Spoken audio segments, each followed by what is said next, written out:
Trainee IPS Uday Krishna Reddy case దర్యాప్తులో కీలక పరిణామాలు చోటు చేసుకుంటున్నాయి. బ్రేకింగ్లో చూస్తున్నాం. ఉదయం వారం రోజుల పాటు కస్టడీకి ఇవ్వాలని పోలీసులు కోర్టులో పిటిషన్ దాఖలు చేశారు. ఇప్పటికే కేసుకు సంబంధించిన పలు కీలక ఆధారాలను సేకరించిన దర్యాప్తు అధికారులు ఉదయ్ మొబైల్ ఫోన్, ల్యాప్టాప్ను ఫోరెన్సిక్ సైన్స్ ల్యాబ్కు పంపించారు. మరో ఇద్దరు స్టేట్మెంట్లు కూడా ఈ కేసులో కీలకంగా మారినట్లు తెలుస్తోంది. ఇదే సమయంలో ఉదయ్ ఆర్థిక లావాదేవీలపై కూడా పోలీసులు లోతుగా ఆరా తీస్తున్నారు.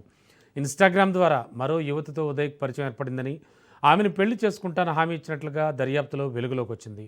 ఉదయ్ గదిలో ఆ యువత రాసిన ప్రేమ లేఖలను పోలీసులు స్వాధీనం చేసుకున్నారు. ఆ యువతి వాంగ్మూలాన్ని కూడా పోలీసులు రికార్డ్ చేశారు.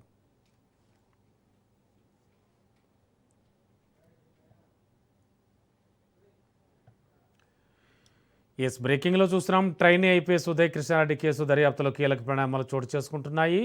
ఉదయ్ను వారం రోజుల పాటు కస్టడీకి ఇవ్వాలని పోలీసులు కోర్టులో పిటిషన్ దాఖలు చేశారు.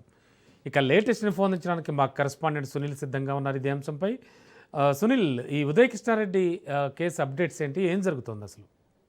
ప్రస్తుతము ఐపీఎస్ లో తీవ్ర వివాదాస్పదంగా మారినటువంటి ఐపీఎస్ ఉదయ కృష్ణారెడ్డి కేసులో పోలీసులు ఇప్పటికే అతన్ని అరెస్ట్ చేసి రిమాండ్ తరలించారు. అతన్ని వారం రోజుల పాటు కస్టడీ కోరుతూ పోలీసులు ఇప్పటికే కస్టడీ పిటిషన్ దాఖలు చేశారు. అయితే ఐపీఎస్ నేషనల్ పోలీస్ అకాడమీలో ట్రైనింగ్ తీసుకుంటున్నటువంటి ఐపీఎస్ ఉదయ కృష్ణారెడ్డి మరొక ఐపీఎస్ ని లైంగికంగా ఇబ్బందులు గురి చేశారంటూ కూడా ఉదయ కృష్ణారెడ్డిపై ట్రైనీ మహిళా ఐపీఎస్ ఫిర్యాదు చేయడం జరిగింది. ఈ ఫిర్యాదుపై పోలీసులు కేసు నమోదు చేసుకుందంటే ఆ తర్వాత మనం చూసాం ఉదయ కృష్ణారెడ్డి సూసైడ్ కి అటెంప్ట్ చేయడం, అదంతా కూడా ఒక డ్రామా క్రియేట్ చేయడం, ఇదంతా కూడా చూసాం. ఆ తర్వాత ఇటీవల కాలంలో ఉదయ కృష్ణారెడ్డి పోలీసులు అరెస్ట్ చేశారు. అతన్ని ప్రస్తుతం జ్యుడిషియల్ రిమాండ్ తరలించారు. అయితే ఇదే కేసులో అతన్ని వారం రోజుల పాటు కస్టడీ కోరుతూ ఇప్పటికే పోలీసు కస్టడీ పిటిషన్ దాఖలు చేశారు. అతని ల్యాప్టాప్ తో పాటు అతని మొబైల్ కూడా ఇప్పటికే పోలీసులు సీజ్ చేశారు. ఇక అతని రూమ్ లో కొన్ని ప్రేమలేఖలు కూడా పోలీసులు స్వాధీనం చేసుకుంటే యువతి స్టేట్మెంట్ సైతం పోలీసులు రికార్డ్ చేశారు.